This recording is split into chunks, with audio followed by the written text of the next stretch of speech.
पीछे क्लास में 13 तक हो चुका था, ठीक है। अब हम 14 नंबर सवाल थोड़ा पढ़िए सब लोग, एनसीईआरटी की बुक है ना, एनसीईआरटी की 14 नंबर सवाल पढ़िए। मान लीजिए कि एक्स वाई तल में स्थित समस्त रेखाओं का समुच्चय कैपिटल यल है। फिर से समझिए, मान लीजिए कि एक्स वाई तल में स्थित समस्त रेखाओं का समुच्चय यल है, यानी यह एक्स वाई तल मान लीजिए आप, इस एक्स वाई तल में कैपिटल यल एक ऐसा समुच्चय है जो कि सब रेखाएं हैं, समस्त रेखाएं हैं, बहुत प्रकार के, लंबवत, तिरछी, सब एक दूसरे के समांतर, हर प्रकार की इसमें रेखाएं भरी पड़ी हैं, ठीक है। रिलेशन क्या बताया है उसने? रिलेशन उसने बताया कि हम उन रेखाओं को उठाएंगे, किन इन रेखाओं को, ध्यान समझिए, आर बराबर L1 कामा L2, दो भुजाएं उसमें से उठा रहे हैं जो इस प्रकार हैं। L1 क्या लिखा है, L1 समांतर है L2 के, L1 समांतर है L2 के, L1 समांतर है L2 के, यानी हम वो जो बहुत सारे थे रेखाएं ना, उन रेखाओं में केवल हम उनको उठा रहे हैं जो एक दूसरे के समांतर हैं, लंबवत वाले नहीं, एक दूसरे के लंबवत वाले नहीं, केवल समांतर वाले। यानी ऐसे रेखाएं, जैसे मान चलिए समांतर ले लिया तो सभी ऐसे ले लिए हम,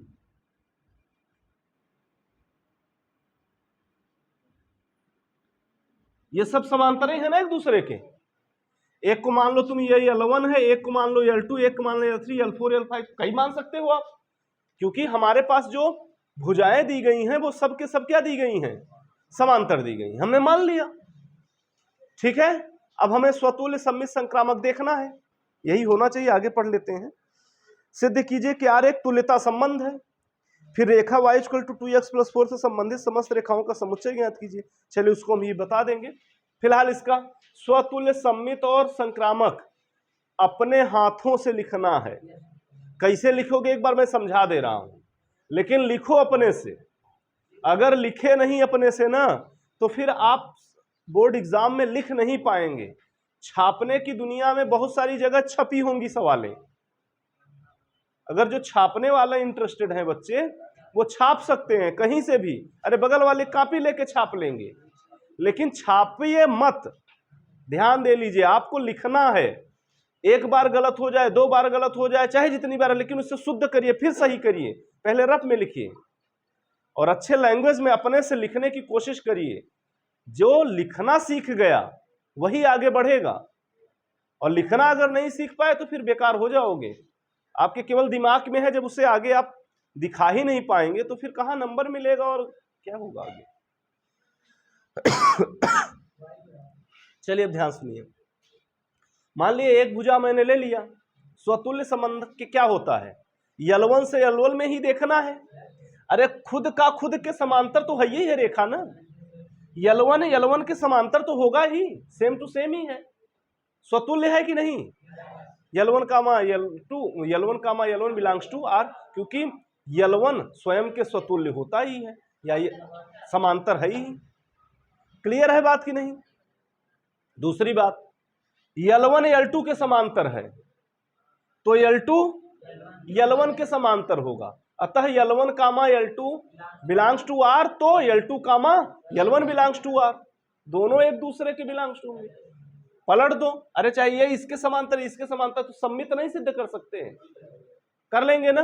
हाथ उठाइए, कितने लोग कर लेंगे, उठा तो पूरी क्लास रही है हाथ, फिर बाकी मालूम चल।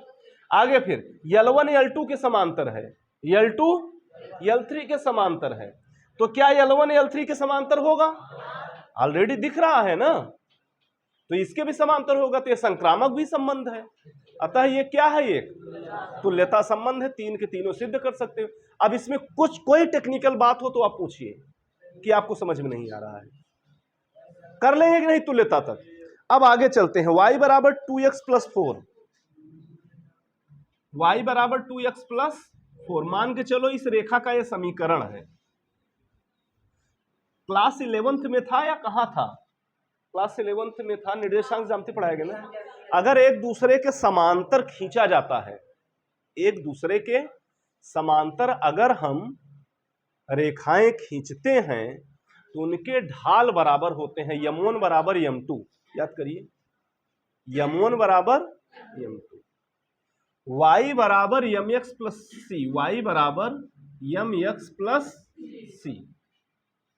यह कोई अगर रेखा का समीकरण है, रेखा का समीकरण, तो यानी ये जो प्रवणता है वो समान होनी चाहिए हमेशा। यानी ये 2 है ना x के बगल में, तो ये 2 ही होगी।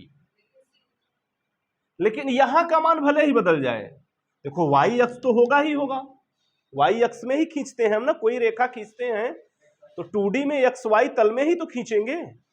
अरे एक्स वाई तल मतलब ये समझिए, ये x dash y y dash, कोई रेखा हमने खींच दिया। अब इसका समीकरण हमारा क्या है? y बराबर एम एक्स प्लस सी। वाई और एक्स, वाई ये है, एक्स ये है, और यम क्या है? प्रवणता, ये ढाल, ये जो ढाल होता है वो प्रवणता tan थीटा, कक्षा 11 में पढ़ाया गया है आप लोगों को। तो ये ढाल हमेशा समान होना चाहिए, यानी ढाल का मतलब x अक्ष से जो ढलान बनेगा। अब ऐसे तुम बताओ, ये ढलान सही है कि नहीं?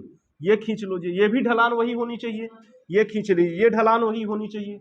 जब ढलान सेम होगा तभी तो एक दूसरे के वो क्या होंगे? समांतर होंगे। अगर इनका ढलान, यानी ये वाला जो ढलान, ढलान का मतलब समझ रहे हो ना, tan थीटा, ये लंब बटे आधार लेना पड़ता है, ये लंब बटे आधार tan थीटा m के बराबर होता है, जो tan थीटा का मान कक्षा 11।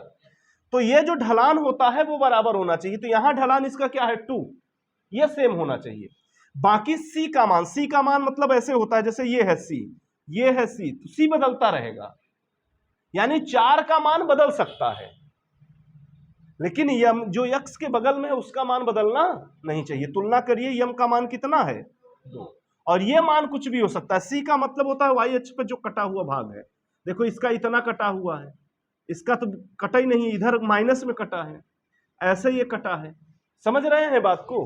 तो इस तरीके से c का मान कुछ भी हो सकता है। तो उसने पूछा क्या है कि y equal to 2x plus 4 से संबंधित समस्त रेखाओं का समुच्चय ज्ञात कीजिए।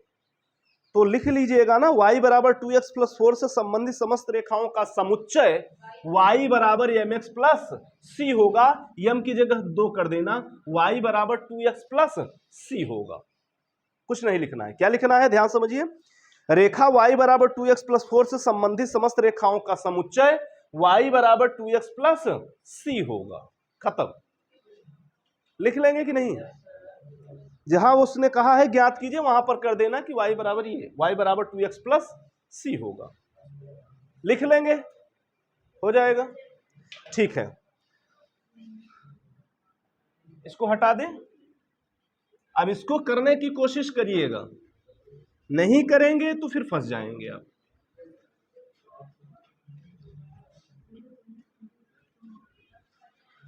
आगे क्या है? अगला सवाल देखिए,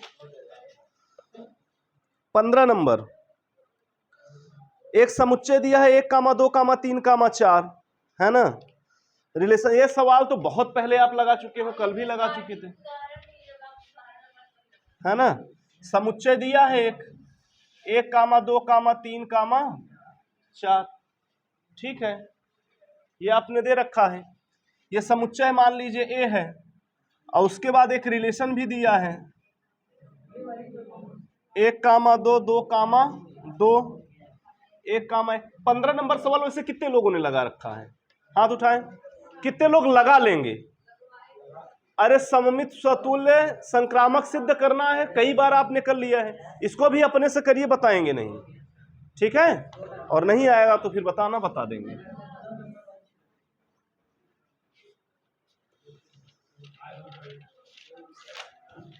अगला क्या है? 16 नंबर। मान लीजिए कि समुच्चय n में, यानी एक समुच्चय n दिया है, n मतलब है नेचुरल नंबर, प्राकृतिक संख्याओं का मतलब सभी प्राकृतिक संख्याएं भरी पड़ी हैं, 1, 2, 3, 4, 5 से उठा के पूरा।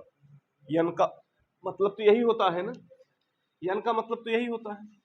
तो n का आपका समुच्चय पूरा दिया गया है, 1 2 3 4 ऐसे सो ऑन। क्लियर है? उसके बाद क्या है, R एक रिलेशन दिया है। क्या दिया है? R एक relation, A comma B such that A बराबर B, B माइनस 2 है, जहां B इज ग्रेटर देन 6, यानी जो B का मान होगा वो 6 से बड़ा होगा। ऑप्शन दिया है